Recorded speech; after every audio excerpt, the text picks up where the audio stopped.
निजी स्कूल में पढ़ने वाले बच्चों के लिए जो किताबें मिलती हैं, भले ही वह स्कूल से ना मिलती हो, लेकिन कॉन्ट्रैक्ट ऐसा कि एक ही दुकान में बड़े बड़े स्कूलों की किताबें, वह भी डबल से ऊपर रेट की। ऐसी ही शिकायत सीएम फ्लाइंग को किसी ने दी और सीएम फ्लाइंग ने आज यमुनानगर के मॉडल टाउन स्थित इस बुक सेलर पर दस्तक दी।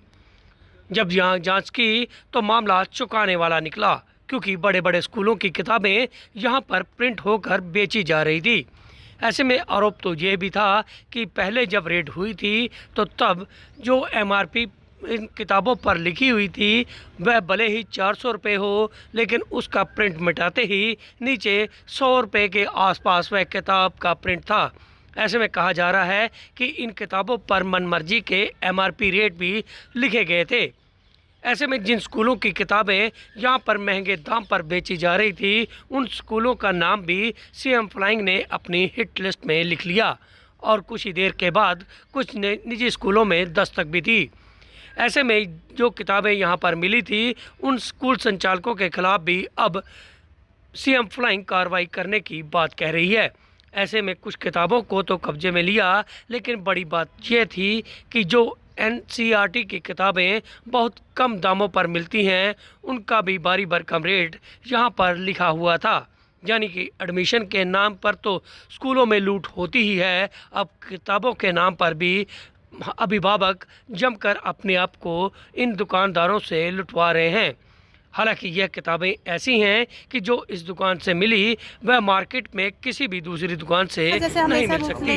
हर साल बिल तो कभी पक्का देती नहीं है, हमें स्लिप पकड़ा देते हैं। अभी पिछले साल 3500 की बुक थी, इस साल 6-7 हज़ार की बुक्स कर दी इन्होंने। तो पता नहीं, ये तो हमें स्लिप पे जो रेट लिख के देते हैं हम उसी के हिसाब से इनको टोटल पैसे दे देते हैं। लेकिन कई बार सर हमने कई बार देखा है, हमने 1-2 बार स्क्रैच किया बहुत साल पहले, तो उसके नीचे अलग रेट लिखा होता था। मेरे बच्चों ने खुद किया है। क्या था? जैसे जहाँ स्लिप के रेट लिखी होती है उसको स्क्रैच किया तो उसके नीचे अलग रेट लिखा होता है, उसके ऊपर अलग रेट लिखा होता है। कितना उसमें अंतर कितना है? कम से कम 100-150 के बीच का डिफरेंस है एक बुक के ऊपर। कौन सी क्लास के? मैम उस टाइम तो 7th-8th की शायद बात है जब मेरा बेटा पढ़ता है।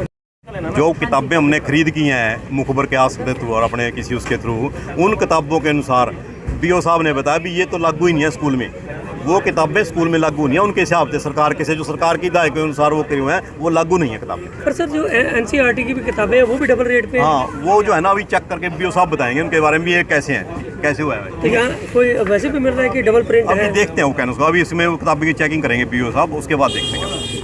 आ रहे हैं कुछ प्राइवेट स्कूलों की, सबकी यहाँ पे बुक्स मिल रही है, क्या मामला क्या था? पूरे जिले की बुक्स एक ही दुकान आज जो है सीएम ऑफिस की ओर से टीम आई हुई थी, तो दे बुक डुबी पे आज चेकिंग की गई है। उसमें जो पाया गया है ये बिना रसीद के ही, बिना बिल के जो है बुक्स दे रहे थे। ठीक है सर, और कई स्कूलों की किताबें इसके बाद बिक रही है।